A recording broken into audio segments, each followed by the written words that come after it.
چنانچہ 7 ستمبر 1974 کو 4:35 پر parliament of Pakistan نے متفقہ طور پر ان قادیانیوں کو غیر مسلم اقلیت ڈکلیئر کر دیا۔ ایک موقع پر قومی اسمبلی میں ایک ایسا منظر بھی پیش آیا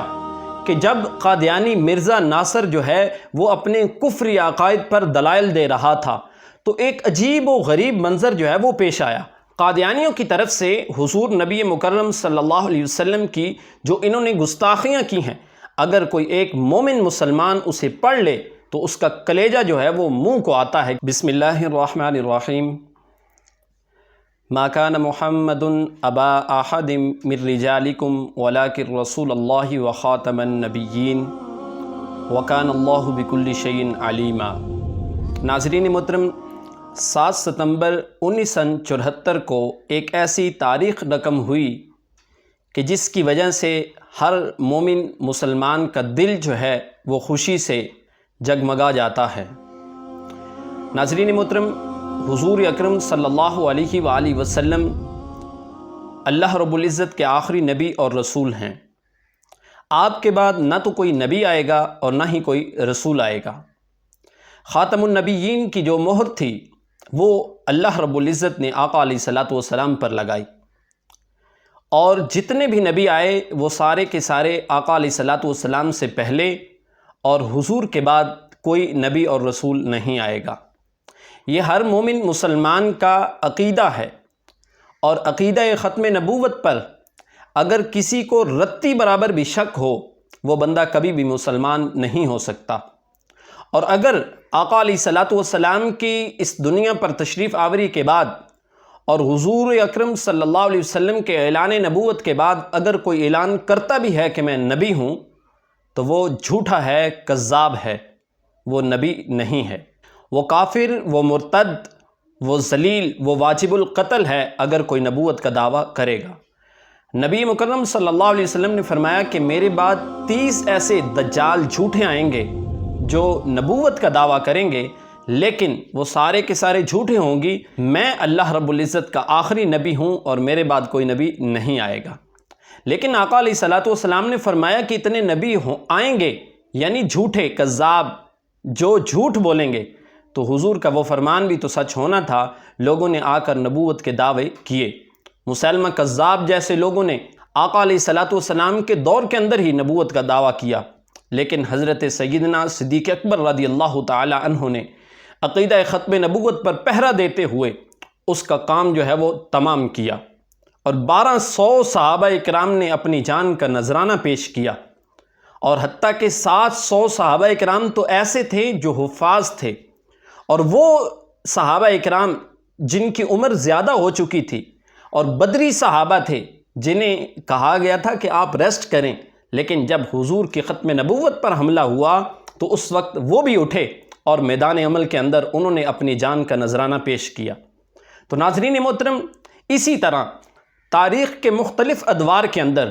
مختلف لوگوں نے نبی ہونے کا دعویٰ کیا، لیکن الحمدللہ اللہ رب العزت نے ان سارے کے سارے جھوٹوں کو نیست و نابود کیا۔ موجودہ دور میں منکرین ختم نبوت کا گروہ فتنہ قادیانیت کی وجہ سے پہچانا جاتا ہے۔ اس فتنے کا بانی جو تھا وہ مرزا غلام احمد قادیانی تھا۔ یہ ایسا شخص تھا کہ جو انگریزوں کی طرف سے ایک پودا لگایا گیا تھا کہ جس نے انگریزوں کے اشارے پر قادیان میں نبوت کا دعویٰ کیا۔ پھر سلطنت برطانیہ کی نمائندگی میں اس شخص کو پروان چڑھایا گیا،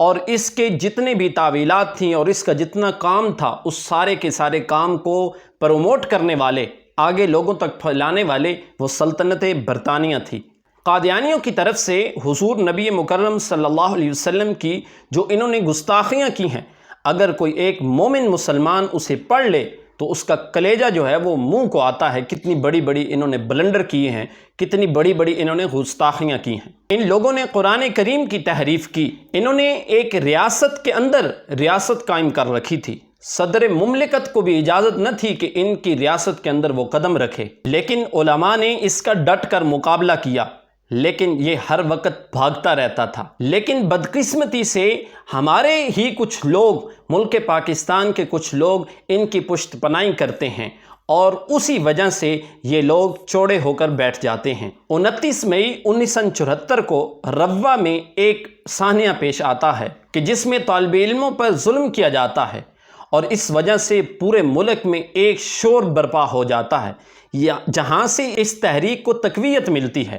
اور ان کے کچلنے کا وقت جو تھا، ٹائم جو تھا، وہ بالکل قریب تھا۔ اور ہر طرف سے یہ مطالبات ہونے لگے کہ قادیانیوں کو اقلیت قرار دیا جائے، یعنی ان کو کافر قرار دیا جائے باقاعدہ پاکستانی قانون کے مطابق۔ پھر 30 جون 1974 کو قومی اسمبلی میں مولانا شاہ احمد نورانی نے قادیانیوں کو غیر مسلم قرار دینے کے لیے قرارداد پیش کی، جس میں بڑے بڑے نام شامل ہیں، اور مولانا مفتی محمود، مولانا عبد المصطفیٰ الازہری، پروفیسر غفور احمد، مولانا عبد الحق چودھری ظہور الہی، اور بہت سی ایسی طویل فہرست ہے کہ جن لوگوں نے اس قرارداد کے اوپر دستخط کیے۔ 5 اگست 1974 کو صبح 10 بجے سپیکر قومی اسمبلی فاروق علی خان کی سربراہی میں اجلاس جو ہے وہ شروع ہوتا ہے۔ اب دیکھیے کہ پارلیمنٹ کے اندر جو یہ کارروائی ہوئی اور اس قرارداد کو پیش کیا گیا، اور اس پر پھر کیا پیش رفت ہوئی، وہ میں آپ کے سامنے رکھنا چاہتا ہوں۔ اور اس اجلاس کے اندر ذوالفقار علی بھٹو اور وزیر قانون عبدالحفیظ پیرزادہ، وفاقی وزیر برائے مذہبی امور مولانا کوثر نیازی سمیت پوری کابینہ نے شرکت کی۔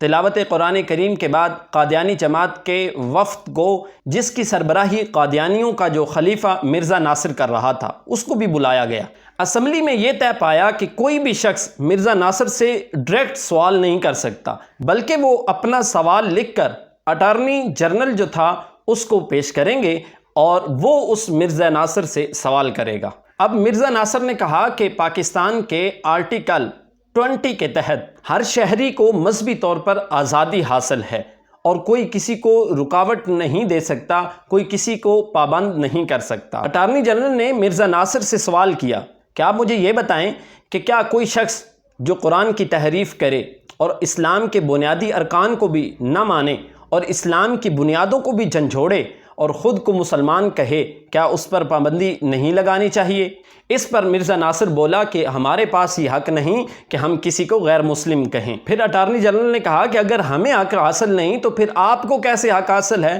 کہ آپ لوگ ہمیں کافر قرار دیں؟ تو مرزا ناصر بولا کہ ہم نے تو کبھی بھی کسی کو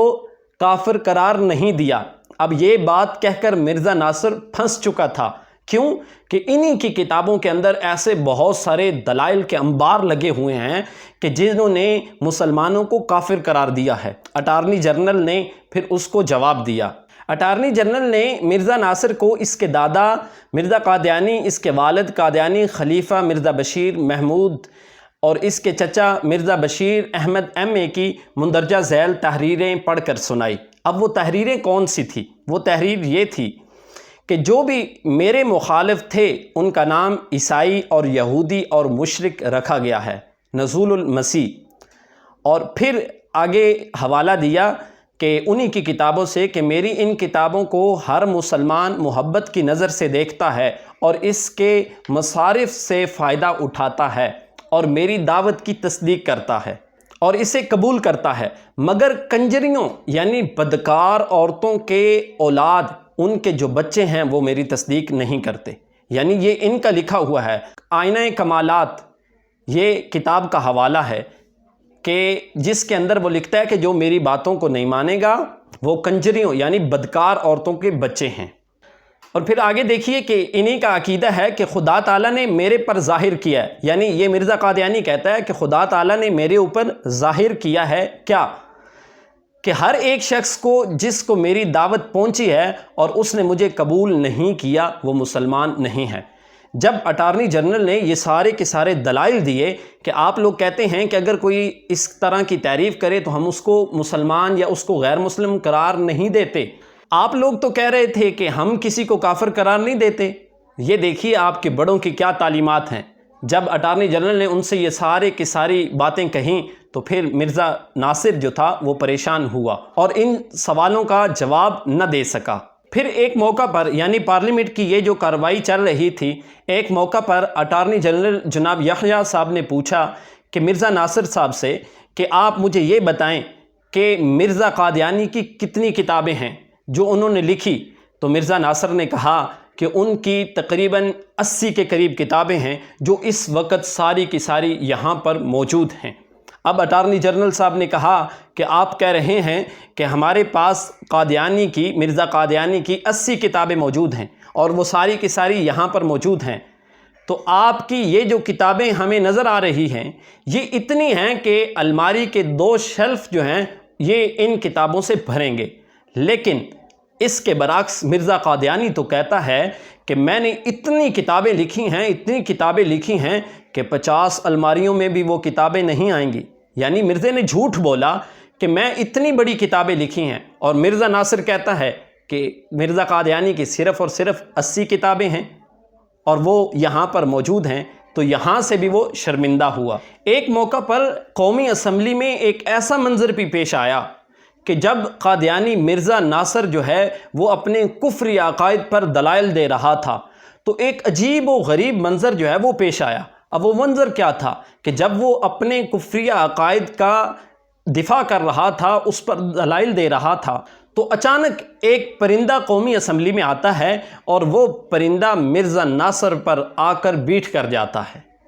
اب پوری کی پوری پارلیمنٹ حیران رہ جاتی ہے کہ اتنے زیادہ لوگ وہاں پر موجود تھے، علماء کرام بھی موجود تھے، اسمبلی کے ممبر بھی موجود تھے، وزیر اعظم خود موجود تھے، لیکن وہ پرندہ اڑتا ہوا آتا ہے قومی اسمبلی میں، اور اسی شخص مرزا ناصر جو قادیانیوں کی سربراہی کر رہا تھا اس پر آ کر بیٹھ کرتا ہے۔ اس سے مرزا ناصر شرمندہ ہوا اور پھر چند لمحوں کے لیے اسمبلی سے باہر جاتا ہے اور پھر واپس آتا ہے۔ تو ناظرین محترم، سوچنے کی بات ہے، وہ قومی اسمبلی جہاں پر کوئی پرندہ آ نہیں سکتا،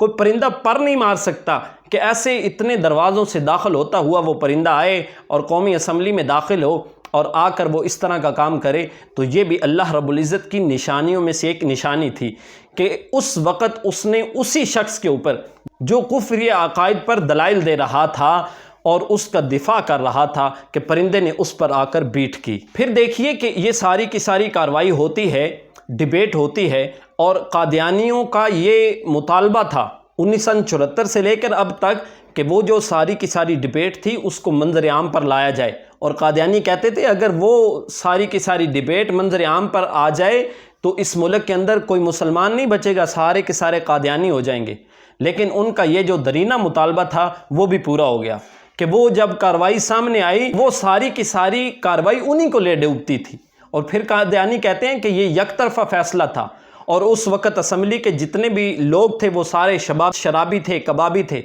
تو ناظرین محترم، ان سے پوچھنا چاہیے اگر وہ اسمبلی کے لوگ شرابی تھے یا برے تھے، ان کا کردار اچھا نہیں تھا، تو پھر آپ وہاں پہ عام لینے گئے تھے؟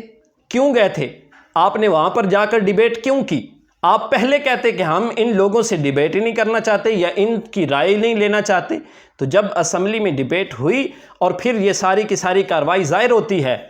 تو کوئی مسلمان تو قادیانی نہیں ہوا، بلکہ ان کی اپنی ٹیم کا ایک بندہ جو اس وقت ان کے ساتھ شامل تھا، اس نے چند ہی ہفتوں بعد وہ مسلمان ہو گیا۔ جب اٹارنی جنرل نے مرزا قادیانی کی کتب سے حوالے پیش کیے تو ممبران قومی اسمبلی جو ہیں وہ غصے سے دوچار ہو گئے، یعنی اس قدر ان کی گستاخانہ لینگویج تھی اس قادیانی جو گروپ تھا اور اس کی جو عقائد تھے جو ان کی کتب کے اندر موجود تھے۔ بہرحال 13 روز کی جرا اور بحث کے بعد